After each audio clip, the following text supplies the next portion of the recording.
नमस्कार दोस्तों, आपके अपने चैनल जुर्म और नाम में एक बार फिर आपका स्वागत है।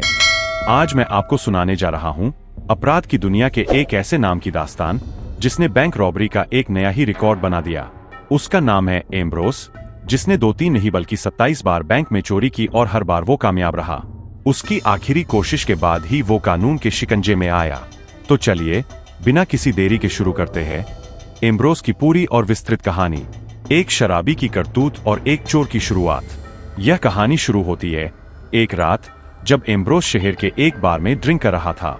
जैसे ही उसका ग्लास खत्म हुआ, वो बाहर निकला और सीधा शहर के सबसे मशहूर और सबसे ज्यादा भीड़ भाड़ वाले बैंक में जा पहुंचा। बैंक में घुसते ही उसने अपनी बंदूक निकाली और स्टाफ को डराकर सारा कैश लूटने की कोशिश की। लेकिन इससे पहले कि हम जाने की आगे क्या हुआ, आइए उसके अतीत में झांक कर देखते हैं कि आखिर वो इस खतरनाक रास्ते पर क्यों चला गया। जब एम्ब्रोस सिर्फ 8 साल का था, उसने चर्च में चोरी करने की कोशिश की, लेकिन पकड़ा गया। चर्च के पादरी ने उसके कान पकड़े, उसे चर्च से बाहर निकाला और सीधा उसकी दादी के पास ले गए। वहां जाकर पादरी ने दादी से कहा कि उनके पोते ने फिर से चोरी की है और भविष्य में उसे कभी भी चर्च न भेजें। दादी ने एम्ब्रोस को बहुत प्यार से समझाया कि चोरी करना एक बहुत ही बुरा काम है, यह एक अपराध है और अगर वो ऐसा करता रहा तो उसकी जिंदगी बर्बाद हो जाएगी और उसे जेल जाना पड़ेगा। एम्ब्रोस ने भी अपनी दादी से वादा किया कि वो कभी चोरी नहीं करेगा। उस समय उसे नहीं पता था कि उसकी किस्मत में कुछ और ही लिखा था, जो उसे एक शातिर क्रिमिनल बनाने वाला था। अकेलेपन का दर्द और जिंदगी का नया मोड़। एम्ब्रोस जब 10 साल का था तो वो रोमानिया में रहता था और उसे आइस हॉकी खेलना बहुत पसंद था। उसकी दादी ने ही उसका बहुत ख्याल रखा था। लेकिन एक दिन जब वो घर लौटा तो उसे पता चला कि उसकी दादी का निधन हो गया है। कुछ समय बाद उसके पिता आए, जिनसे वो काफी सालों से नहीं मिला था। उसके पिता को शराब की बहुत बुरी लत थी और इस वजह से उनका व्यवहार एम्ब्रोस के साथ बिल्कुल अच्छा नहीं था। वो अक्सर उससे मारपीट करते थे। थोड़े समय बाद उसके पिता ने उसे घर से निकाल दिया और उसके चाचा के पास भेज दिया। लेकिन एम्ब्रोस अपने चाचा के घर भी ज्यादा दिन नहीं रह सका। उसके चाचा भी उसे अब अपने साथ नहीं रखना चाहते थे और उन्होंने उसे एक बोर्डिंग स्कूल भेज दिया। इस स्कूल का प्रिंसिपल एक बार एम्ब्रोस को अपने ऑफिस में बुलाता है और उस पर स्कूल की लाइब्रेरी से किताबें चोरी करने का झूठा आरोप लगाता है। एम्ब्रोस बहुत सफाई देता है कि उसने कुछ नहीं चुराया, लेकिन प्रिंसिपल उसकी एक नहीं सुनता और उसे स्कूल से निकाल देता है, यह कहते हुए कि उनके स्कूल में सिर्फ अच्छे और समझदार बच्चे ही रह सकते हैं। एम्ब्रोस को बच्चों के सुधार गृह भेज दिया जाता है, जहां उसे कई साल बिताने पड़े। सुधार गृह में रहते रहते एम्ब्रोस बड़ा हो गया। इस दौरान रोमानिया के हालात बदल गए थे और वहां तानाशाही का राज था। अपनी निशानेबाजी की बेहतरीन काबिलियत के कारण एम्ब्रोस डिक्टेटर की आर्मी में शामिल हो गया और उसकी ड्यूटी हंगरी और रोमानिया के बॉर्डर पर लगा दी गई। एक बार एम्ब्रोस चेक पोस्ट पर अपनी ड्यूटी कर रहा था, तभी उसने 2 लोगों को रोमानिया का बॉर्डर पार करके हंगरी भागते देखा। उसने उन पर गोली चलाने की सोची, लेकिन वो उनको मारना नहीं चाहता था। तभी बाकी सैनिकों ने उन दोनों पर गोली चला दी और वो वहीं मर गए। एम्ब्रोस को बहुत बुरा लगा। उसे लगा कि उन दोनों की मौत का कारण वही है, क्योंकि अगर उसने उन पर सर्चलाइट नहीं डाली होती तो शायद दूसरे सैनिकों को उनके भागने का पता नहीं चलता। अफसोस में वो पूरी रात सो नहीं पाया। उसी रात वो चुपके से अपने कमरे से निकला और एक मालगाड़ी के नीचे छिपकर बॉर्डर पार करके हंगरी पहुंच गया। सपनों का टूटना और अपराध का रास्ता चुनना। हंगरी पहुंचकर एम्ब्रोस ने काम की तलाश शुरू की और वो एक आइस हॉकी स्पोर्ट्स क्लब में पहुंचा। उसने कोच से कहा कि वो आइस हॉकी खेलना जानता है, लेकिन जब उसे खेलने के लिए कहा गया तो वो ढंग से नहीं खेल पाया। कोच समझ गया कि उसने झूठ बोला है। तब एम्ब्रोस ने ईमानदारी से कहा कि उसने काफी समय से प्रैक्टिस नहीं की है, लेकिन वो फिर से मेहनत करेगा। कोच उसकी लगन देखकर खुश हुआ और उसे क्लब में मेंटेनेंस और सफाई का काम दे दिया, साथ ही रहने के लिए भी जगह दी। एम्ब्रोस वहां रहने लगा, काम करता रहा और आइस हॉकी की प्रैक्टिस भी करता रहा। उसके कुछ दोस्त भी बन गए और उसने छोटी मोटी नौकरी भी शुरू कर दी। सब कुछ ठीक चल रहा था, लेकिन एम्ब्रोस को इमिग्रेंट होने की वजह से नागरिकता नहीं मिल रही थी।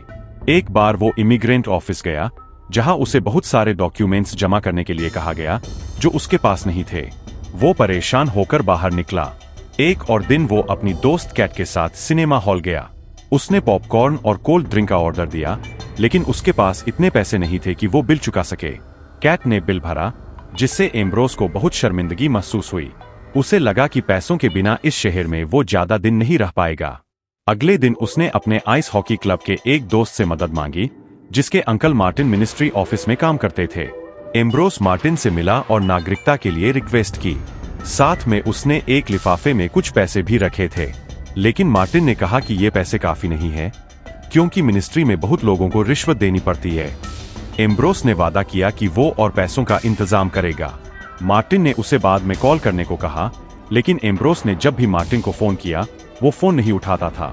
अपमान और पहला अपराध। एक दिन एम्ब्रोस अपने खाली समय में मिनिस्ट्री ऑफिस गया, जहां मार्टिन मौजूद था। मार्टिन उसे देखकर भड़क गया और चेतावनी दी कि अगर वो उसका पीछा करेगा तो वो उसे देश से डिपोर्ट करवा देगा। कुछ दिनों बाद एम्ब्रोस कैट के घर डिनर पर गया। कैट के माता पिता ने उसके करियर और भविष्य के बारे में पूछा। एम्ब्रोस ने बताया कि उसकी माँ बचपन में ही उसे छोड़कर चली गई थी, दादी ने उसे पाला था और वो सुधार गृह में भी रहा है। यह सुनकर कैट के माता पिता हैरान रह गए। कैट के पिता ने एम्ब्रोस से कहा कि कैट का भविष्य बहुत उज्जवल है, जबकि उसका कोई करियर नहीं है और वो इस देश का नागरिक भी नहीं है, इसलिए उसका भविष्य खराब है। यह बात सुनकर एम्ब्रोस को बहुत गुस्सा आया और वो तुरंत उस घर से निकल गया। रास्ते में उसने एक बार में कुछ लोगों को पैसे उड़ाते देखा। उसे गुस्सा आया कि उनके पास इतना पैसा है, जबकि वो अपनी रोजमर्रा की जरूरतें भी पूरी नहीं कर पा रहा।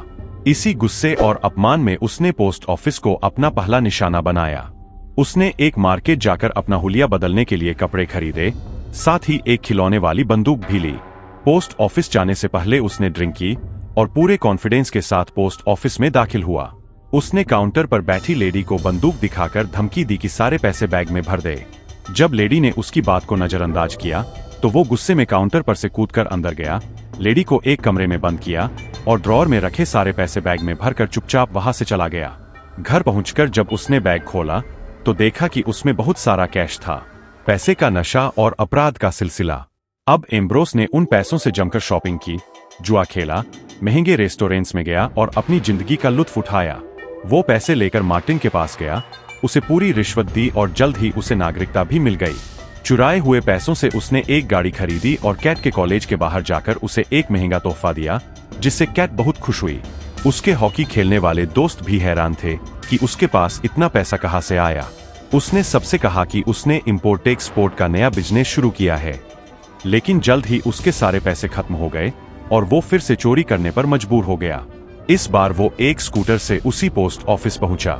थोड़ी देर बाद वो एक बैग लेकर बाहर निकला, जिसमें बहुत सारे पैसे थे, लेकिन पोस्ट ऑफिस के बाहर सिविल ड्रेस में एक पुलिस ऑफिसर मौजूद था, जिसने उसे देख लिया। जैसे ही पोस्ट ऑफिस में सायरन बजा, पुलिस ऑफिसर को सब समझ आ गया। एम्ब्रोस ने तेज रफ्तार से स्कूटर भगाया और पुलिस ऑफिसर भी उसका पीछा करने लगा। स्कूटर से टर्न लेते समय उसका पहिया फिसला और वो नीचे गिर गया। वो भागने लगा और जब पुलिस ऑफिसर उसके करीब आया तो वो नदी में कूदकर बच निकला। अब एम्ब्रोस के लिए यह सिलसिला बन गया था। जब भी पैसे खत्म होते, वो शहर के किसी बैंक या पोस्ट ऑफिस को लूट लेता। उसकी रॉबरी इतनी मशहूर हो गई थी कि उसकी खबरें खुद अखबारों में छपने लगीं, जिसे देखकर वो बहुत खुश होता था। हर चोरी से पहले वो व्हिस्की जरूर पीता था। उसका मानना था कि ऐसा करने से वो हमेशा कामयाब रहेगा। पार्टनर की एंट्री और साजिश का अंत। एक दिन एम्ब्रोस आइस हॉकी क्लब में एक बेहतरीन हॉकी खिलाड़ी गेजा से मिला। दोनों अच्छे दोस्त बन गए। एम्ब्रोस ने उसे बताया कि वो वही मशहूर चोर है और उसे एक बड़ी बैंक रॉबरी की योजना में शामिल होने के लिए कहा। गेजा मान गया। उन्होंने एक बड़े और मशहूर बैंक को निशाना बनाया। बैंक में घुसते ही उन्होंने सभी को धमकाया, फोन बंद कर दिए और एम्ब्रोस वॉल्ट रूम में चला गया। वो तिजोरी खोलने में माहिर था। कुछ ही देर में उसने तिजोरी खोलकर सारा कैश बैग में भर लिया और दोनों बैंक से बाहर निकल गए। अगली बार जब एम्ब्रोस गेजा से अगली रॉबरी की प्लानिंग के बारे में बात करने गया तो उसने देखा कि गेजा अपने दोस्तों से बात कर रहा है। एम्ब्रोस को लगा कि वो उन्हें बैंक रॉबरी के बारे में बता रहा है। वो गेजा से लड़ने लगा, लेकिन गेजा ने कहा कि वो किसी और चीज के बारे में बात कर रहा था। इसके बाद उन्होंने एक बार फिर बैंक लूटा। बैंक के बाहर कंस्ट्रक्शन का काम चल रहा था। बैंक में घुसते ही उन्होंने लोगों और स्टाफ को धमकाया। तभी एम्ब्रोस की नजर बैंक के शीशे पर पड़ी और उसने देखा कि बाहर खड़े कंस्ट्रक्शन वर्कर उन्हें देख रहे हैं। उसी समय एक शख्स उनकी नजर से बचकर वॉल्ट रूम में चला गया और अंदर से गेट लॉक कर लिया। एम्ब्रोस ने मैनेजर को धमकाकर गेट खोलने को कहा, लेकिन मैनेजर ने कहा कि अगर वो ऐसा करेगा तो उसे नौकरी से निकाल दिया जाएगा। बाहर भीड़ बढ़ रही थी और पुलिस भी पहुंचने वाली थी। एम्ब्रोस और गेजा समझ गए कि भागने में ही भलाई है। बाहर निकलते ही लोगों ने उन्हें घेर लिया। एम्ब्रोस ने उनके पैरों पर गोली चलाई और वो दोनों भागने लगे। भागते भागते वो अलग हो गए। एम्ब्रोस ने एक गाड़ी रोकी, ड्राइवर को बाहर निकाला और गाड़ी लेकर भागने लगा। पुलिस की टीम उसका पीछा कर रही थी। एम्ब्रोस ने गाड़ी की स्पीड बहुत बढ़ा दी, लेकिन ट्रैफिक के कारण गाड़ी का भयंकर एक्सीडेंट हो गया। पुलिस पहुंची तो देखा कि गाड़ी में कोई नहीं था। एम्ब्रोस वहां से गायब हो चुका था। वो घायल हालत में अपने घर पहुंचा और अपने घावों को ठीक करने की कोशिश करने लगा। तभी उसे दरवाजे पर आहट सुनाई दी। वो पुलिस नहीं, बल्कि कैट थी। कैट ने उसके घर में पैसों से भरा बैग और एक पिस्तौल देखी और वो सब समझ गई। वो बिना कुछ कहे वहां से चली गई। कानून का शिकंजा और कहानी का अंत। कुछ समय बाद एम्ब्रोस और गेजा मिले और उन्होंने अपनी पिछली रॉबरी की गलतियों पर बात की। एम्ब्रोस ने गेजा से एक एग्रीमेंट करने को कहा। अगर कोई पकड़ा जाता है और उससे पूछताछ होती है तो वो शुरुआती 3 से 4 घंटे तक दूसरे का पता नहीं बताएगा, ताकि दूसरे को बॉर्डर पार करके भागने का मौका मिल जाए। और आखिरकार एम्ब्रोस को गिरफ्तार कर लिया गया और उसे सीनियर ऑफिसर रॉबर्ट के सामने लाया गया। रॉबर्ट ने उसे बताया कि उसके रिकॉर्ड के हिसाब से उसने 19 बैंक लूटे हैं, लेकिन एम्ब्रोस ने गर्व से कहा कि उसने 19 नहीं बल्कि 27 बैंक लूटे हैं, जिनमें से 26 रॉबरी कामयाब रही और वो कभी नहीं पकड़ा गया। रॉबर्ट ने उस पर बैंक रॉबरी के साथ साथ मर्डर का भी इल्जाम लगाया, यह कहते हुए कि एक पुलिस ऑफिसर के बयान के अनुसार उसने लोगों पर गोली चलाई थी। एम्ब्रोस ने कहा कि उसने कभी किसी पर गोली नहीं चलाई, बल्कि सिर्फ बैंक के शीशे पर गोली चलाई थी। उसने रॉबर्ट को सब कुछ सच सच बताया और पूरी तरह से सहयोग किया। और इसी के साथ जुर्म और नाम पर एम्ब्रोस की यह कहानी अपने अंत पर पहुंचती है। उसने अपराध की दुनिया में भले ही एक रिकॉर्ड बनाया हो, लेकिन आखिरकार उसे कानून के सामने झुकना पड़ा। आपको यह कहानी कैसी लगी, हमें कमेंट्स में जरूर बताइएगा। हम फिर मिलेंगे एक नई कहानी के साथ। तब तक के लिए आप हमारे चैनल को सब्सक्राइब करें और देखते रहें जुर्म और नाम।